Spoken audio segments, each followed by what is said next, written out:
I still remember the exact moment I realized my aunt had stolen everything from me, standing in that lawyer's office with my hands shaking so badly I could barely hold the papers. My mother's signature forged right there in black ink. And in that instant, I understood that the woman who had held me at my mother's funeral, who had whispered that everything would be okay, had been planning to betray me all along. My name is Ava Richardson. I'm 29 years old. And before we go any further, please hit that subscribe button and drop a comment telling me where you're watching from, because I need to know I'm not alone in this, that someone out there understands what it feels like to be destroyed by the people who were supposed to protect you. It started 3 years ago when my mother died of cancer at 54, way too young, way too fast. And I was 26 years old, watching the only parent I'd ever known waste away in a hospital bed that smelled like disinfectant and death. My father had left when I was 2, just disappeared one morning and never came back. So it had always been Mom and me against the world. She worked 2 jobs to put me through college, a secretary during the day and a waitress at night, and she never complained, not once. When she got sick, I dropped everything, moved back home to Charlotte, North Carolina, left my entry-level marketing job in Raleigh, and spent 6 months watching her die by inches. My Aunt Linda was there too, Mom's older sister, 58 years old, with perfectly dyed blonde hair and manicured nails that clicked against her phone screen while she sat in the hospital room. She brought flowers and magazines, hugged me tight, told me she'd always be there for me. She was married to Uncle Frank, a quiet man who owned a moderately successful car dealership. And they had 2 kids, my cousins Brett and Melissa, both in their early 30s and both with that entitled air of people who'd never struggled for anything. The day after Mom's funeral, Linda pulled me aside in my childhood kitchen, the one with the yellow wallpaper Mom had always meant to replace. And she put her hand on my shoulder with this concerned look on her face. "Sweetie, I know this is hard, but we need to talk about practical things," she said, her voice soft and sugary. "Your mom's estate, the house, her savings, did she leave a will?" I told her yes, that Mom's lawyer had a copy, that everything was supposed to come to me. Linda nodded, squeezed my shoulder, said, "Good, that's good. Let me help you with all the paperwork, honey. You shouldn't have to deal with legal stuff while you're grieving." I was so tired, so broken, so grateful that someone was offering to help, and I said yes. That was my first mistake. Linda went with me to the lawyer's office, a small practice in a strip mall where Mom's attorney, Mr. Peterson, had worked for 30 years.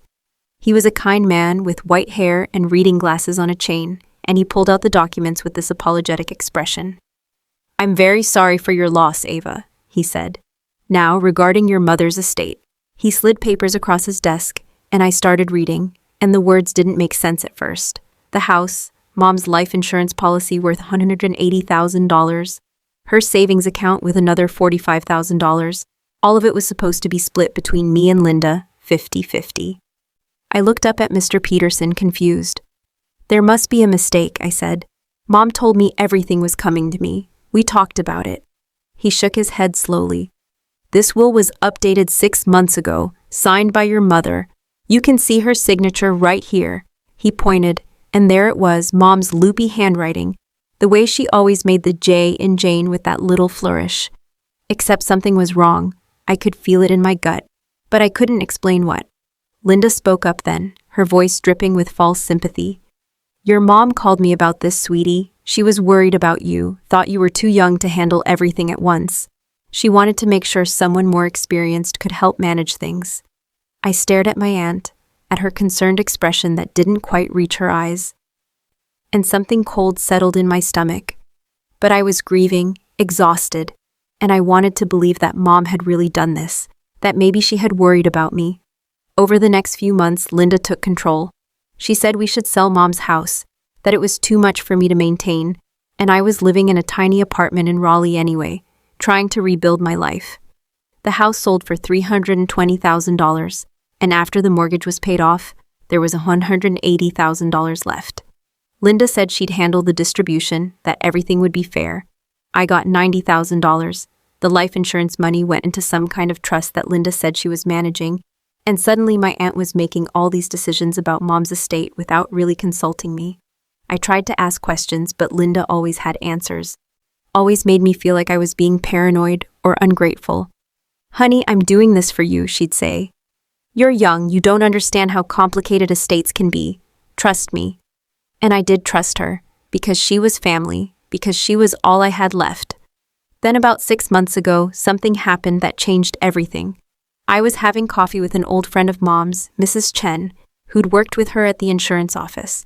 We were sitting in a Starbucks in Charlotte, and Mrs. Chen was telling me how much she missed Mom. And then she said something that made my blood freeze. "Your mother was so proud of you, Ava. She told me just a few months before she died that she'd updated her will to make sure everything went to you, every penny, because you'd sacrificed so much to take care of her." I put down my coffee cup carefully. "She said everything was coming to me?" I asked. Mrs. Chen nodded. "Oh yes, she was very clear about it. She said Linda had her own money, her own life, and you were the one who needed help starting out." I went home and I couldn't sleep that night. Just lay in bed staring at the ceiling. And the next morning I called Mr. Peterson's office. When I got him on the phone, I said I needed to see Mom's will again, that something didn't feel right. He hesitated, then said, "Ava, if you have concerns about the validity of the document, you might want to consult with another attorney." That was when I knew. I hired a lawyer, a sharp woman named Catherine Martinez, who specialized in estate fraud. She was in her 40s with dark eyes that missed nothing, and when I showed her the will, she studied it for a long time. "Tell me about your relationship with your aunt," she said, and I told her everything. Catherine listened, took notes, and then said, "I'm going to need to have the signature on this will examined by a forensic document examiner. It's going to cost you, but if this signature is forged, we have a case." The analysis took 3 weeks, and they were the longest weeks of my life. I didn't tell Linda what I was doing, didn't tell anyone, just waited and felt sick every morning. When Catherine called me back to her office, I knew from her face. "The signature is forged," she said quietly. "It's very good. Almost perfect. But there are microscopic differences in the pressure and stroke patterns. Someone traced your mother's signature, probably from another document." I sat there in Catherine's office with the afternoon sun coming through the blinds, and I felt something crack open inside me, this terrible understanding that my aunt had looked at my dying mother, at me grieving and lost, and had seen an opportunity. Catherine kept talking, explaining that we had grounds for a lawsuit, that we could potentially prove fraud and have the will invalidated, but it would be a fight, and Linda would lawyer up, and it could take years. I didn't want years. I wanted everyone to know what she'd done. The annual Richardson family reunion was coming up in 2 months, held every summer at Uncle Frank's lake house in the mountains outside Asheville, and I formed a plan. I told Catherine to prepare all the evidence, get everything documented, but not to file anything yet. I was going to that reunion, and I was going to make sure Frank, every single person in my family, understood exactly who Linda really was.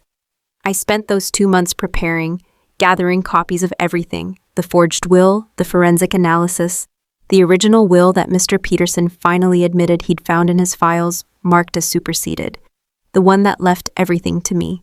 I practiced what I would say, how I would say it, and I felt something cold and hard forming where my heart used to be. The day of the reunion was perfect, sunny and warm, with the lake glittering blue beyond Uncle Frank's deck. There were about 40 people there, aunts and uncles and cousins I barely knew, all eating potato salad and drinking beer and laughing. Linda was holding court by the grill, wearing white capris and a turquoise blouse, telling some story that had people chuckling. And when she saw me, she waved, called out, "Ava, sweetheart, come get some food." I smiled and waved back, and I waited. After lunch, Uncle Frank always gave a little speech, thanked everyone for coming, that sort of thing. And this year he ended by saying, "Anyone else want to say a few words?" And I stood up. Linda looked surprised but pleased, probably thought I was going to say something nice, and everyone turned to look at me with these expectant faces. I was holding a folder, and my hands were steady, and I felt calm in a way I hadn't felt in months.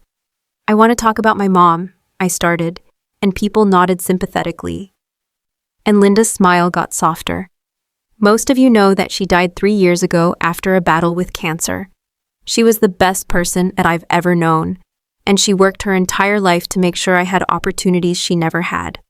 I paused, looked around at all those faces.